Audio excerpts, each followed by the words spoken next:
नमस्कार। विज्ञान की रोशनी चारों तरफ फैलाने वाले इस शो में आपका स्वागत है। मैं हूं नेहा त्रिपाठी।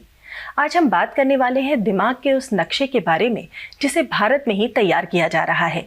यूं तो एटलस शब्द को हमने ज्योग्राफी यानी भूगोल के संदर्भ में ही जाना है और समझा है, लेकिन अब ब्रेन का एटलस बनाया जा रहा है। आखिर दिमाग के इस एटलस का मतलब क्या है?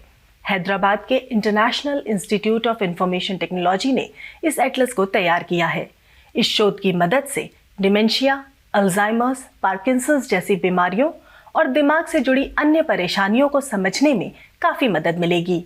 अभी तक कौन सी खास बातें इस शोध में सामने आई हैं, आइए जानते हैं इस रिपोर्ट में।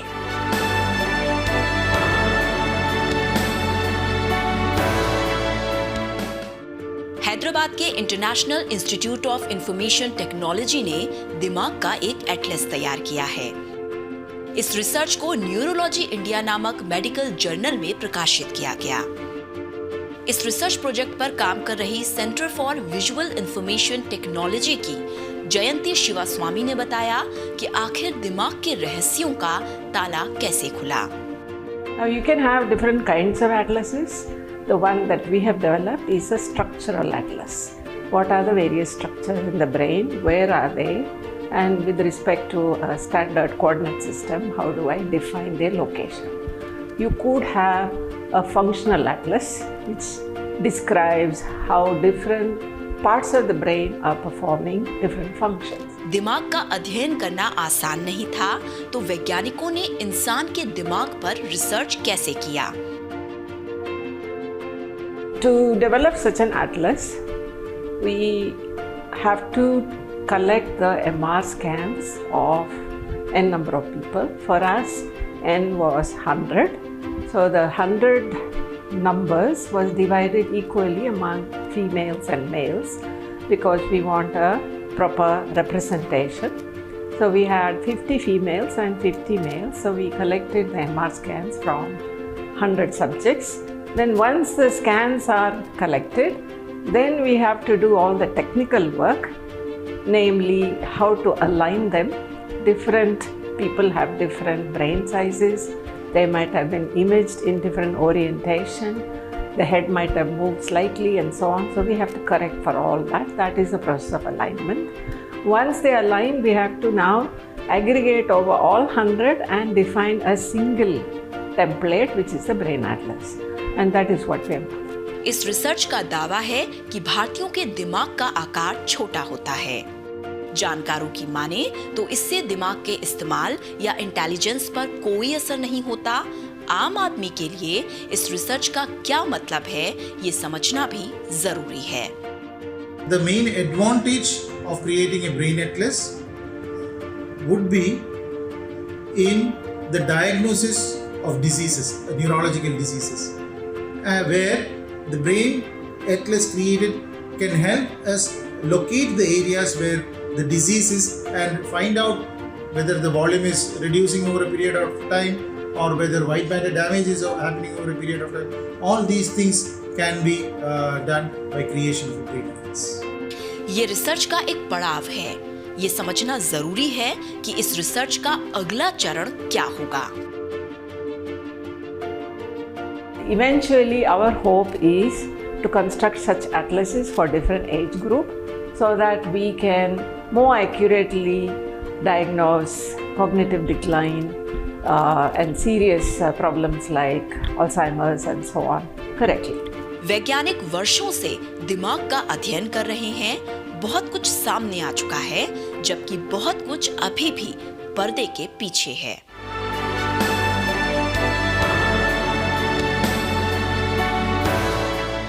तो देखा आपने, ये रिसर्च कई मामलों में दूरदर्शी और मददगार साबित हो सकता है।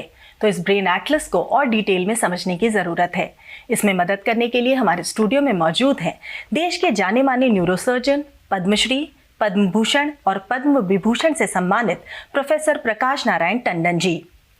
और हमारे साथ हैं नेशनल ब्रेन रिसर्च सेंटर में साइंटिस्ट और सीनियर प्रोफेसर पर्वत कुमार मंडल जी। आप दोनों का ही बहुत बहुत स्वागत है। Thank you. टंडन सर, आपसे शुरू करेंगे। जी। आपकी आयु 91 वर्ष है। अनुभव के लिहाज से भी आपका दिमाग बहुत सीनियर है, ऐसे में आपको ये एटलस बनाने का जो आइडिया है ये कैसा लगता है? देखिए, मेरी उम्र की जो आपने बात करी जी। उसके लिए शायद ये ज़रूरी है कि ऐसा मैप हो। हाँ हाँ। लेकिन कोई नई चीज़ नहीं है। सबसे पहला मैप बना था कोई 1950 के करीब, 45 समथिंग लाइक दैट। ओके, उस वक़्त उसका दूसरा पर्पस था। जी जी। उसके बाद कई मैप बने दुनिया में डिफरेंट। स्पीगल एंड वाइसेस ने बनाया, शाल्टनब्रैंड ने बनाया, नाराबायाशी ने जापान में बनाया। जी जी। उस वक़्त इसका फंक्शन एक था कि जब हम पार्किंसंस डिजीज़ के पेशेंट को ट्रीट करते थे तो ब्रेन के एक ख़ास हिस्से को डिस्ट्रॉय करना होता था। अच्छा। तो बिना ब्रेन को खोले हुए उस जगह पहुंचने के लिए वो मैप हेल्प करता था कि कैसे वहाँ पहुँचा जाएगा। जी जी जी। तो ये उस वक्त फंक्शन था। वो हम लोगों ने इस्तेमाल किया है न्यूरो सर्जरी में। उसके बाद एक एरा आया जब वो डिस्ट्रॉय करने की जगह स्टिमुलेट करने लगे, इलेक्ट्रोड डाल देते थे वहाँ पर। ठीक उसी जगह पे पहुँचे जो कंट्रोल करता था उस बॉडी के हिस्से को। जी जी। और उसको ऑन करने से जो मूवमेंट होती थी पार्किंसंस डिजीज़ की वो बंद हो जाती थी। तो ये पर्पस था। जी, उस समय। अब एक दूसरा पर्पस है जो आजकल जो काम हो रहा है वो इस वजह से हो रहा है कि अब हम डायग्नोसिस करने के लिए यूज़ करते हैं MRI। जी। और उसमें भी वो पार्ट यूज़ करते हैं जिसको कहते हैं हम लोग फंक्शनल MRI। ओके। जिसमें हम देखते हैं कि ब्रेन जिस वक्त कोई फंक्शन हो रही है उसका कौन सा हिस्सा स्टिमुलेट हो रहा है। ओके। तो वो हिस्सा ब्रेन का कौन सा है वो हर एक आदमी में अलग अलग है। जी। तो जब तक एक मैप न बन जाए स्टैंडर्ड तो पता लगाना कि ये दरअसल में कौन से ब्रेन के हिस्से को स्टडी इन्वॉल्व कर रहा है जी। वो पता नहीं लगेगा। ये दूसरी चीज़ है। हाँ हाँ। एक तीसरी चीज़ और है। अब हमारे यहाँ ख़ास तौर पे हिंदुस्तान में और बहुत डेवलपिंग कंट्री में और जगह भी इतना माल न्यूट्रिशन है। जी। उससे ब्रेन डेवलप हो रहा है कि नहीं हो रहा? ये भी चेक। तो उसका स्टैंडर्ड क्या है?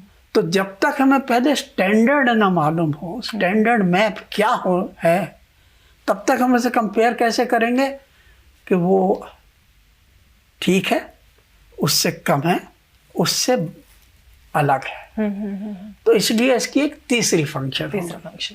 जी जी जी। नेशनल ब्रेन रिसर्च सेंटर में आप तो हमेशा ही ब्रेन पर रिसर्च करते रहते हैं। आपने ब्रेन एटलस पर भी काम किया है।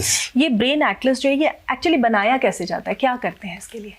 इसके लिए आप जो सर बोला जो पहले बार आपको MRI high quality MRI image आपको बनाना कलेक्ट करना चाहिए। अच्छा। तो ये अभी तक इन 2-3 तरीका MRI इमेज आपको कलेक्ट करना है। पहले वाला जो इमेज है जो हाई क्वालिटी इमेज होगा तो T1 वेटेड इमेज बोलता है।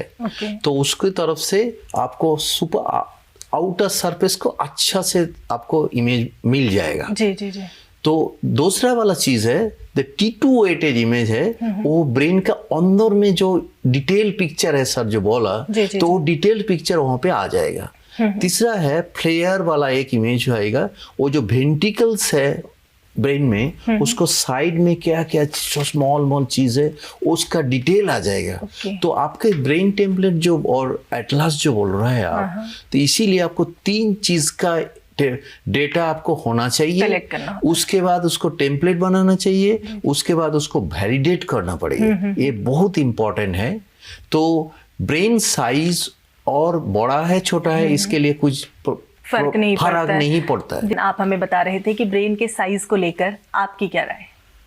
मैंने जैसे बताया आपको जी, ब्रेन का साइज किसी हद तक इम्पोर्टेंट है जी, लेकिन यही एक चीज़ नहीं है जो ब्रेन की फंक्शन डिटरमिन करती है। इसलिए इसके ऊपर हमें ज़्यादा अपना ध्यान देने की ज़रूरत नहीं है। तो अगर ये नहीं है तो क्या है इम्पोर्टेंट? इम्पोर्टेंट है पहले ये जाने आपके ब्रेन में है क्या जी। तो अगर आप कहें तो मैं इसके बारे में ज़रूर सर, ज़रूर। तो एक एडल्ट ह्यूमन बीइंग का ब्रेन जो है वो तकरीबन 3 पाउंड का होता है जी सर। और उसमें जो ब्रेन है उसमें सेल्स होते हैं, लाइक जैसे लिवर में लिवर सेल्स होते हैं, ब्रेन में ब्रेन सेल्स होते हैं, उसको हम लोग न्यूरॉन कहते हैं ब्रेन में। तो आपको मालूम है कि ब्रेन में कितने न्यूरॉन्स हैं? कितने हैं sir? 30 billion cells. Okay, that is important. The number of cells, neurons, that's important. और जो अभी हमने बात करी थी कॉर्टेक्स की, जी, जो प्रभात जी ने अभी कहा था, उसी में 20 मिलियन है। ओके। अच्छा, अब हर न्यूरॉन में एक, इसको कहते हैं डेंड्राइट्स एंड एक्सॉन्स निकलते हैं जी, जो उसको दूसरे सेल से कनेक्ट करते हैं। बिल्कुल। तो ये इसमें दिखाया है कि ये न्यूरॉन से निकल के एक्सॉन अगर उसे मसल तक जाना है, तो कहाँ कहाँ उसमें, तो बीच बीच में उसमें जोड़, एक सेल से दूसरे सेल जाने में एक जगह होती है जहाँ वो टच करता है दूसरे सेल को। ओके। उसको हम लोग कहते हैं साइनेप्स। हाँ जी। अगर आप साइनेप्स का जिक्र करें जो सबसे इम्पोर्टेंट है, तो आपको ताज्जुब होगा कि कितनी साइनेप्स हैं। कितनी है sir? Million billion. Million billion. My God. और वो हमेशा एक नहीं रहती, जी जी जी, बदलती रहती है। एक्शन के हिसाब से आप काम कर रहे हैं, उसके हिसाब से बनती है, बिगड़ती है। तो ये हाल है कि एक सेकंड से दूसरे सेकंड तक हमारा ब्रेन एक जैसा नहीं होता, डायनामिक। ओके। और 2 आइडेंटिकल ट्विन का ब्रेन एक जैसा नहीं होता। जी जी जी। तो इसके मतलब ये हुए कि साइज ही पे ज़्यादा ध्यान न दिया जाए जी। जो असली काम हो रहा है वो फाइनेंस ध्यान दिया जाए, उस पर ज़रा ध्यान दिया जाए। सर, जैसा आप कह रहे हैं कि ब्रेन जो है वो एक आदमी से दूसरे आदमी का, इवन ट्विंस का भी डिफरेंट होता है, तो इस पर रिसर्च करना तो बहुत ही मुश्किल होता होगा। आप लोग कैसे ये फाइंडिंग्स निकालते हैं, कैसे रिसर्च करते हैं फिर इतने सारे डिफरेंसेस के बावजूद? नहीं, डिफरेंस है दैट अंडरस्टैंडिंग सेम इंफॉर्मेशन आपके पास है, उसके ट्विन ब्रदर के पास है, बट एक इंटरप्रेट डिफरेंट तरफ से करता है। आप 2 सिस्टर है, बट साइज के लिए मेरा है कि स्टैटिस्टिक अमेरिकन साइंटिफिक अमेरिका में एक रिसर्च हुआ, वहाँ पे देखा कि ब्रेन साइज के साथ उसका जो फंक्शनलिटी है, जो उसका correlation 0.3। So that means only 9% brain size and the functionality. The brain आपका छोटा है doesn't mean that you are incompetent at all. Okay. How आप कैसे इंफॉर्मेशन प्रोसेस कर रहे हैं, जी, यही इम्पोर्टेंट है। तो पहले बार इसीलिए पहले डिबेट हुआ था दैट ब्रेन साइज मैटर है। It kind of in conclusive way they settle down that इसका साथ इसी तरफ से ध्यान नहीं, साथ जो बोला वही कंक्लूजन है। जी जी जी। जैसे ये जो ब्रेन का साइज का हम बात कर रहे हैं, जो इंटेलिजेंस है उससे भी कोई कोरिलेशन होता है? विद इन लिमिट्स कोई रिलेशनशिप नहीं है। अच्छा। आइंस्टाइन का ब्रेन जब एग्जामिन किया गया, जी जी जी, और कॉमन लोगों का ब्रेन से एग्जामिन किया गया, तो कोई मेजर डिफरेंस नहीं था साइज में। नहीं मिला। लेकिन एक पार्ट था उनके ब्रेन का जिसका साइज एवरेज साइज से बड़ा था। ये इंपॉर्टेंस है मैप की। अगर आपके पास मैप होता ही नहीं, तो कैसे पता चलता कि बड़ा एक छोटा? जी बिल्कुल। दूसरी चीज, एक बड़ा अच्छा इंटरेस्टिंग चीज है, जो टैक्सी ड्राइवर होता है, अब तो लगा लिए मैप लगा लेते हैं, लेकिन टैक्सी ड्राइवर तो पहले अपने याददाश्त से चलता था। चलते थे जी। तो जो टैक्सी ड्राइवर 20 साल से काम कर रहा था, उसका ब्रेन कंपेयर किया गया ऐसे लोगों का कंपेयर टू एवरेज ब्रेन। तो there was a part of the brain which was not the whole brain but only a part of the brain which concerns with spatial orientation। वो बड़ा निकला उनमें। तो हमें ये लगा कि अगर आप किसी पार्ट को यूज ज़्यादा करते हैं तो वो पार्ट बढ़ जाएगा। सारा ब्रेन नहीं बढ़ा, सारा ब्रेन छोटा नहीं हुआ, लेकिन वो बढ़ गया। तो इसलिए मैप की जरूरत पड़ती है। जी जी जी। दिमाग से जुड़ी बीमारियां और उनके डायग्नोसिस पर ये जो सारा हम ब्रेन एटलस डेवलप कर रहे हैं, रिसर्च हो रहा है, इसका कितना असर होता है, क्या फायदा है? पहले एक चीज मैं क्लियर करना चाहता हूँ, जो अभी तक ब्रेन टेम्पलेट बोल रहा है, द MNI टेम्पलेट बोला, वो यंग लोग को ब्रेन टेम्पलेट बनाया। अच्छा। वहाँ पे एवरेज एज है 32। ओके, ठीक है। तो इसीलिए नहीं है, Indian National Brain Research Centre NBRC में ये हमारा देखना है दैट और सीनियर सिटीजन को रिलेटेड जो डिजीज है, अल्जाइमर है, पार्किंसन है, this disease are young people को नहीं होता है। तो इसीलिए टेम्पलेट चाहिए, उसका एज मैच करना जरूरी है, अदरवाइज इसका कुछ यूज नहीं होता सकता। अच्छा। तो हमारा ये नेशनल ब्रेन रिसर्च सेंटर से टेम्पलेट बना दिया एक नॉर्मल एज के लिए, वो कंपेयर कर सकते हेल्दी लोग के लिए। अच्छा। बट दूसरा वाला चीज यही है दैट एक सीनियर सिटीजन के ब्रेन को अच्छा से इमेज करके वो टेम्पलेट काम चल रहा है, वो एक महीने में कंप्लीट हो जाएगा। जी जी जी। सो ये आप अल्जाइमर के लिए, पार्किंसन के लिए आप यूज कर सकते हैं। आप डॉक्टर टंडन कैसे देखते हैं? आपने तो इतने सालों इलाज किया है इस तरह की बीमारियों का, दिमाग से जुड़ी हुई परेशानियों का, आप इस ब्रेन मैपिंग को इसमें कितना मददगार देखते हैं? जब कोई सिम्टम होता है ब्रेन डैमेज से, तो छोटे मोटे उससे नहीं होता है, उसमें काफ़ी डैमेज हो जाता है, तब सिम्टम आता है। तो वो वैसे ही ऑर्डिनरी MRI पे, CT स्कैन पे वो दिख जाता है। अच्छा।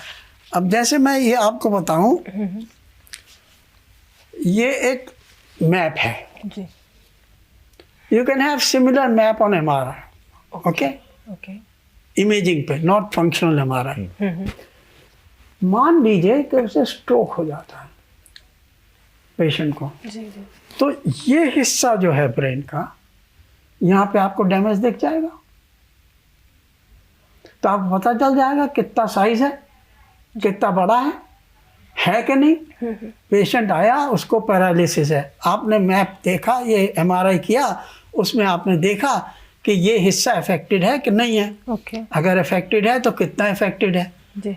उसके लिए तो ज़रूरी है। लेकिन अगर आप स्टडी करना चाह रहे हैं कि कोई ड्रग दे रहे हैं या कोई और ट्रीटमेंट दे रहे हैं, देखना चाहते हैं कि उसके देने से ये जो डैमेज्ड एरिया वो छोटा होता है कि नहीं होता है, तो मैप की ज़रूरत होती है। ये हिस्सा है ब्रेन का जी, जिससे मेमोरी डेफिसिट का। अच्छा।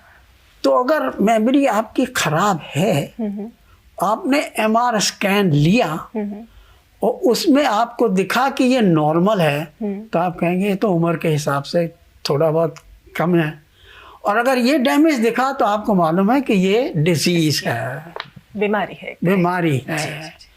उसके आगे ये और भी काम करते हैं इसमें, ये तो उसे मैप से कोई इन सम वे इट इज इम्पोर्टेंट, ये इसमें और उसके केमिकल्स देखते हैं अपने टेस्ट करके, ये बताएंगे कैसे। अच्छा, एक नया चीज यहाँ पे आविष्कार किया नेशनल ब्रेन रिसर्च सेंटर से, वो सारी भी इंट्रोड्यूस किया इंस्टीट्यूट के लिए, इसीलिए तो मैं चांस मिला काम करने के लिए।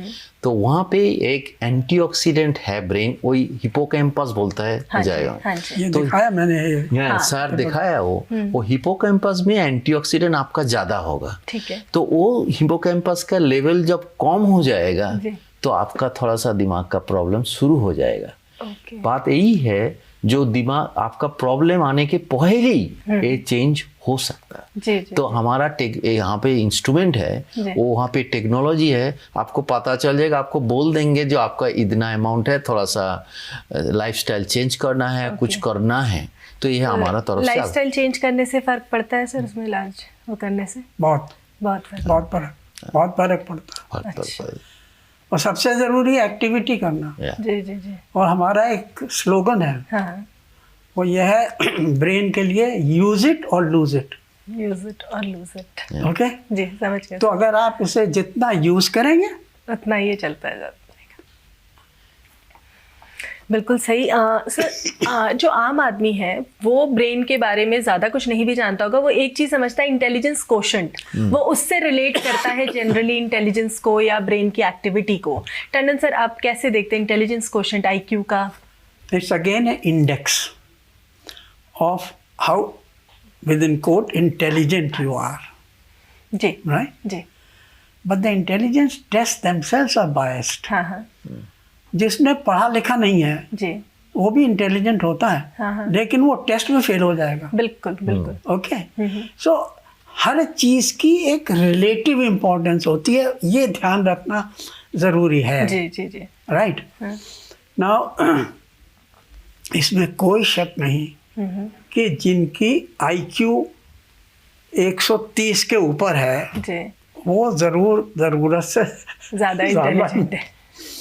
और जिनकी 70 से नीचे है, हाँ, वो कमज़ोर हैं। जी जी जी। और जिसकी 30 से नीचे वो इम्बेसाइल है, वो तो बिल्कुल बेकार है। राइट, तो अगर हमें कोई स्टडी करनी है, लेट अस से एक पॉपुलेशन स्टडी करनी है, या हमें कोई किसी को एम्प्लॉय करना है आर्मी में या किसी काम में, तो उसमें देखना ज़रूरी है जी कि ये इसकी इतनी इंटेलिजेंस है कि जो काम हम इससे कराना चाहते हैं जी, जी। वो कर पाएगा कि नहीं कर पाएगा। जी जी जी। उतनी इम्पोर्टेंस से ज़्यादा इसको इम्पोर्टेंस नहीं देनी चाहिए। नहीं देनी चाहिए।